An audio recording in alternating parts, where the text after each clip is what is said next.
What is up, Nerds Nation? Welcome to the F Nerds podcast. Thank you for joining us. My name is Nick Denizio, and sitting across from me is my dude, Martin Moreno. What's up, what's up? How we doing? Good. Today we are reviewing Palm Springs, starring Andy Samberg and Cristin Milioti. The film, which recently premiered on Hulu, comes from director Max Barbakow and follows two strangers who meet at a Palm Springs wedding who soon realize that not only can they not escape each other, but they can't escape the venue as well. Before we get started, make sure you guys click on that like button and subscribe to our YouTube page. And if you're listening on Spotify or Apple Podcasts, please check back each week as we try to upload new content for you guys to listen to. Also, just keep in mind, we're going to be talking spoilers about Palm Springs, so if you have not seen it yet, please go watch it and then come back to check out this video.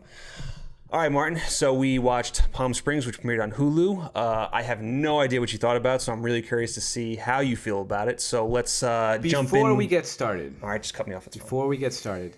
About a month or a half ago when we did our Hercules talk, we said that we were going to be wearing the same shirts for the show. We were going to be like a cartoon. We were the same clothes. I think that's out the window. No, that was only on the stipulation that we would do it as long as quarantine was still in effect, and even though technically still in effect now. But we are not. But it's very laxed right now. All right. Well, if we go back into quarantine, I'll put the shirt back on. All right. Well, I missed the Arnie shirt. That's why. All right. Maybe I'll get the Arnie shirt for the next review. Maybe. But regardless, yeah. There are some people out there, some loyal fans who know about that the same shirt rule. Yeah. I'm sure a lot of the newcomers probably don't know about it. But, to some of our loyal fans, we're sorry, I guess. I'm not sorry. Whatever. Okay. Positives. Palm Springs. Palm Springs. Okay, so this is interesting because even though I don't watch trailers already, you were like, did you see the Palm Springs trailer? I'm like, no. You're like, don't watch it. Yeah. I'm like, all right. I probably wasn't going to watch it anyway. But yeah, it was interesting because I understand why you probably said not to watch it because it's a crazy movie. It's got a little bit of a sci-fi aspect to it. Overall, I enjoyed it. Mm-hmm. I thought it was a fun film.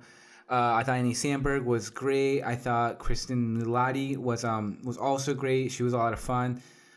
She was probably the standout for me in the movie. Mm-hmm. J.K. Simmons is also in it, and you can never go wrong with J.K. Simmons. We've constantly talked about what a stud that guy is.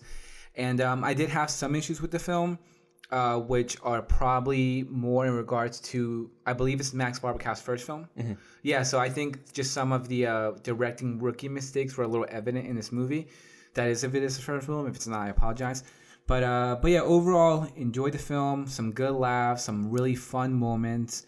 And yeah, that's kind of the general consensus for the film. So you are correct in terms of that this is kind of his first, I guess, full-length feature. He's done a lot of documentaries and shorts, but yes, first full-length feature. What I'll say about Palm Springs is it's probably one of my favorite movies of the year. Mm-hmm. I really enjoyed it. I think it does a fantastic job of blending comedy, like romance, sci-fi, a lot of different genres that it really just has like such a lock on, and it kind of understands each genre, and that's how it's able to really just kind of mash it all together without feeling like out of place. Mm-hmm. Like everything about it feels organic. Andy Samberg is really good in this. I'm kind of like mixed on him. I think he's really talented. I think he's a very funny guy, but some of his movies I'm not too big on, although like I do like Brooklyn Nine-Nine. I am a fan of like a lot of the work he did on SNL, but I think he's great here. Same thing with you, Cristin Milioti. I love her in this. I think she's fantastic. We need to see more of her. Yeah, like she was in Wolf of Wall Street. She played DiCaprio's first wife in that movie. Yeah, and she was good in that too. And then she was in the first episode of, I believe it was season 4 or 5 of Black Mirror, which she's essentially the lead. She's a main character. It's her and Meth Damon. Oh, okay, nice. Meth Damon's also in it. Yeah, and then you have some similar recurring characters from the series, but. Yeah, she was great in that episode too. There's a really like funny line that she says, but yeah, I really enjoyed her. She really stuck out, and I'm excited to see more of her. Yeah, I am too. And then I also agree with your sentiments about J.K. Simmons. I think he's not in the movie a lot, but when he is, I think he steals every scene that he's in. Yeah, there's also that fantastic scene when Andy Samberg goes to his house. And they just have this conversation, and I just love how that whole scene plays out. I love the dialogue. I love how they bounce off of each other. I think it's just great. And it's just that sort of that just presence that he has, like almost like a dad presence. Yes. Like or this, like this a fatherly figure, father or like figure. a mentor kind of thing. They're just sitting there talking, and you can just tell that even though, like, you can just tell that Andy Samberg is really, he's listening to him. Yes. Because this guy, like, he just has this kind of ability of like a father figure or like a mentor figure. So, yeah, I love J.K. Simmons. You can't go wrong with Yeah. I wanted to talk to you about the sci-fi aspects of the movie and how it deals with the fact that they're stuck in like this time loop. Infinite time loop. What'd you think of that? I thought it was fine. Yeah. I mean, it's not. I know some people were saying how it's like really unique and they haven't seen something like this before. I've seen it many times. Well, I mean, it's like Groundhog Day or Edge of Tomorrow Yeah. or anything like that. But I guess maybe unique in the sense for like a romantic comedy to have this sort of like twist to it. Maybe but that's even what like they Groundhog mean. Day, even I mean, it's a comedy, but I guess that it has like a yeah. romantic aspect. It does have a the romantic film. aspect. So, Yeah.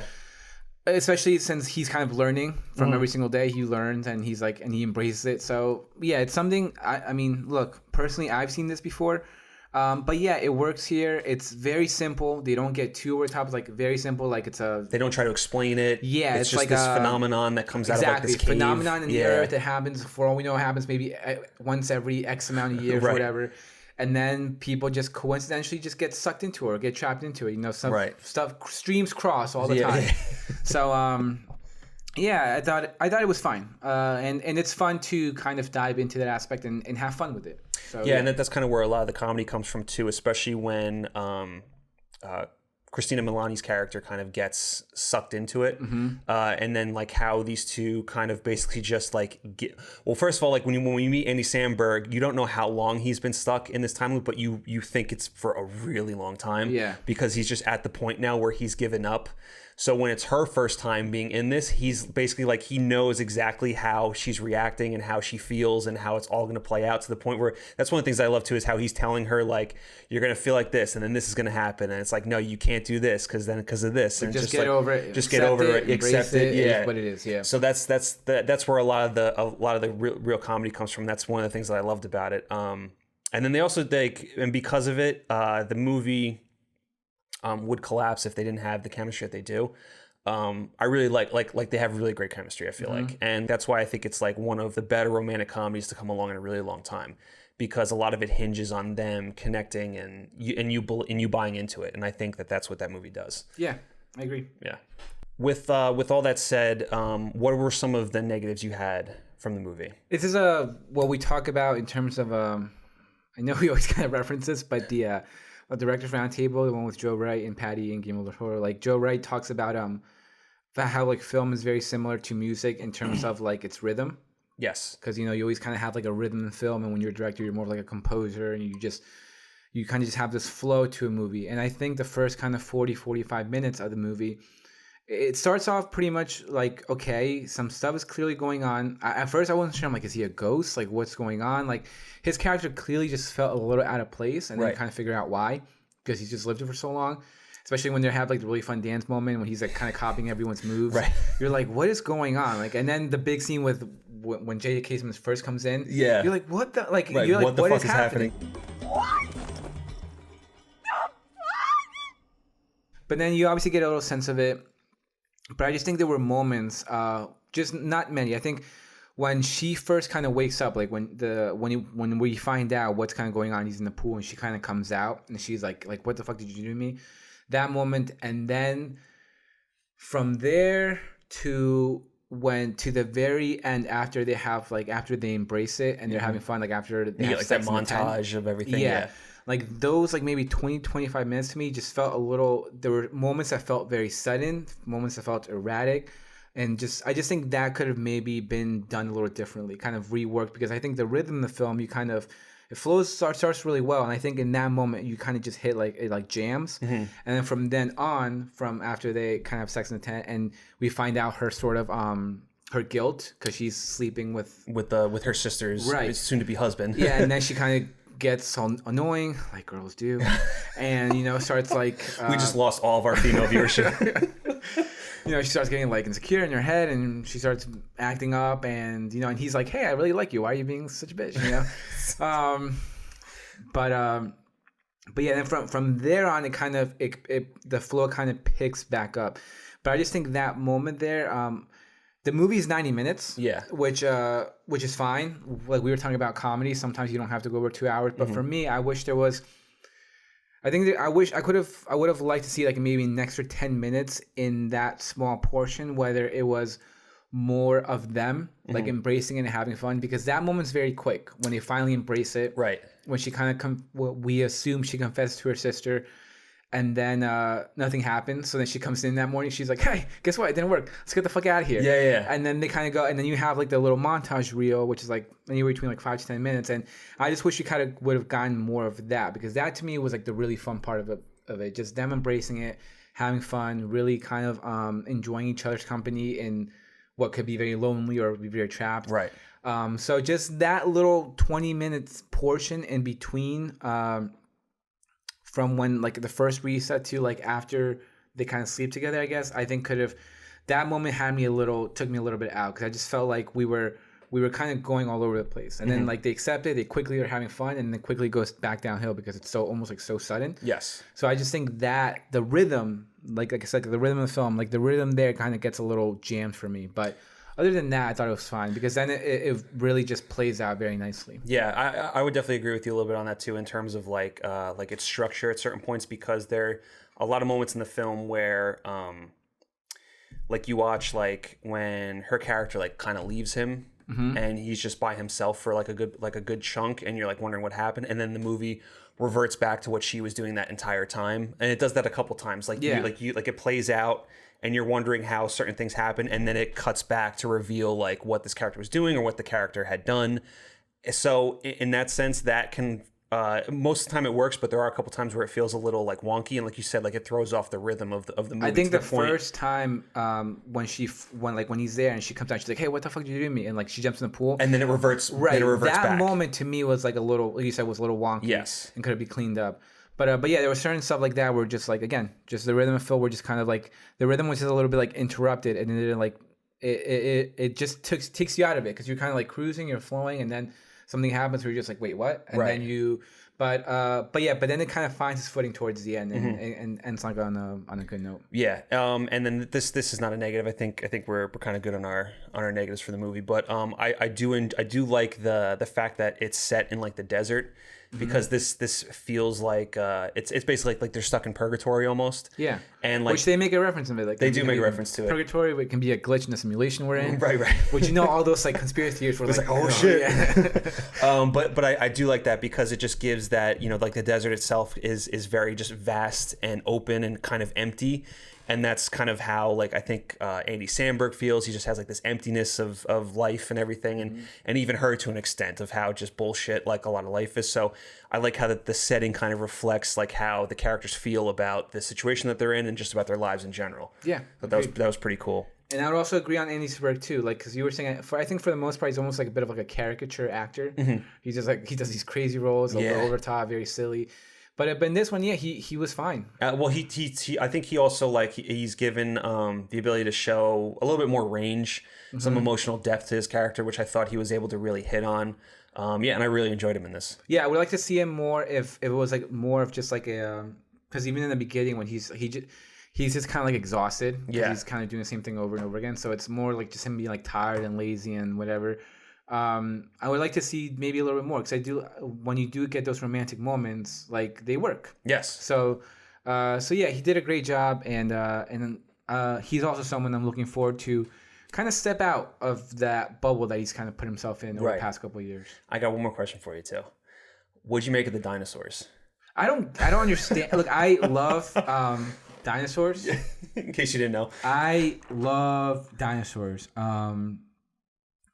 I don't understand. Because so there's the scene right where they're tripping on mushrooms, I think. Right. And this is before they have sex, and Andy Samberg sees the dinosaurs. There's a bunch of brontosauruses. So you assume he's just tripping out. Or and Brachiosaurus, who knows which one they were. I couldn't really get a good tell from the nose. Brachiosaurus.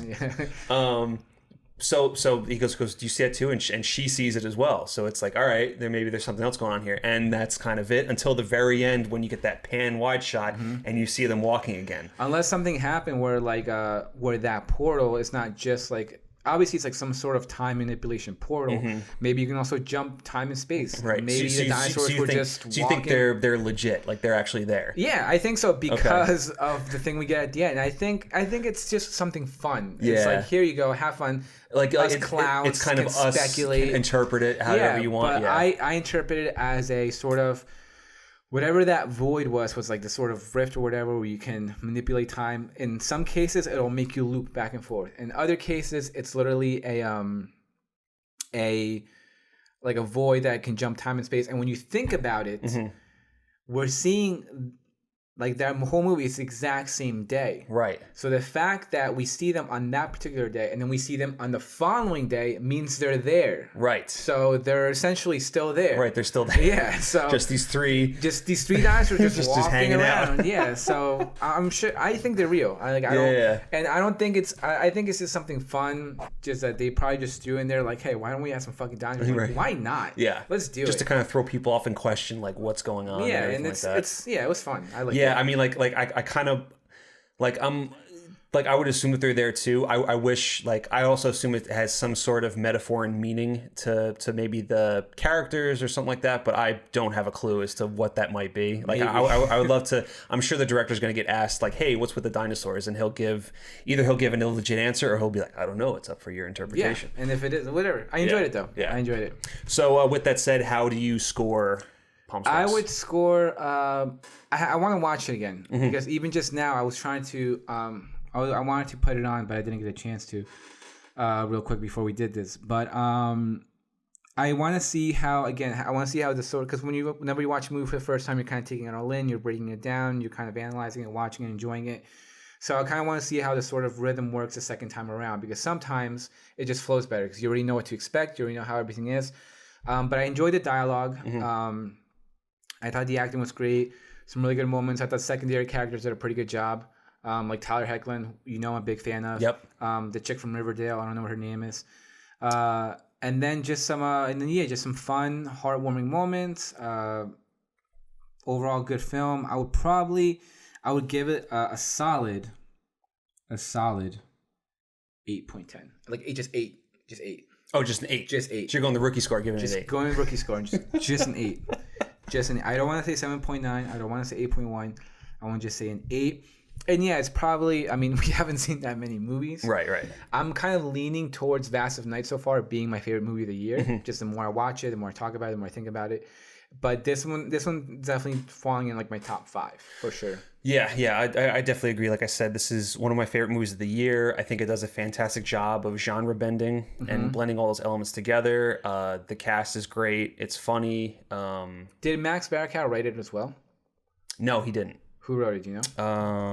Give me 2 seconds. I have it up here. A few moments later. So the writer is Andy Samberg. What else is that a he or she? So it's a he. He's a writer of the TV series Lodge 49 with Kurt Russell's kid. Oh, Wyatt Russell? Wyatt Russell, yeah. I'm a big fan of as well. Yeah, and I didn't see Lodge 49, but it looked hilarious, and I wanted to see it. And he's also worked with this director before in terms of this movie called The Duke, based on the memoir I'm the Duke by J.P. Duke. I don't know what that's about, but they've worked together. I think it's based on a football player. But yeah, so they have worked together. So I guess this is just like a team up for them. So it's only like his third writing. Yeah, he's only done a couple of things. Oh, okay. Well, it was a fun script. It was definitely a fun script for sure. So I'm going 8.2. Nice. Yeah. Very nice. Yeah, solid. Definitely enjoyed this movie, and everyone should go check it out. Yeah. Guys, thank you for joining us as always. Please follow us on YouTube, follow us on Twitter, Spotify, Apple Podcasts, Instagram. All the platforms. All the platforms, all the stuff. And we'll catch you guys on the next one. Bye.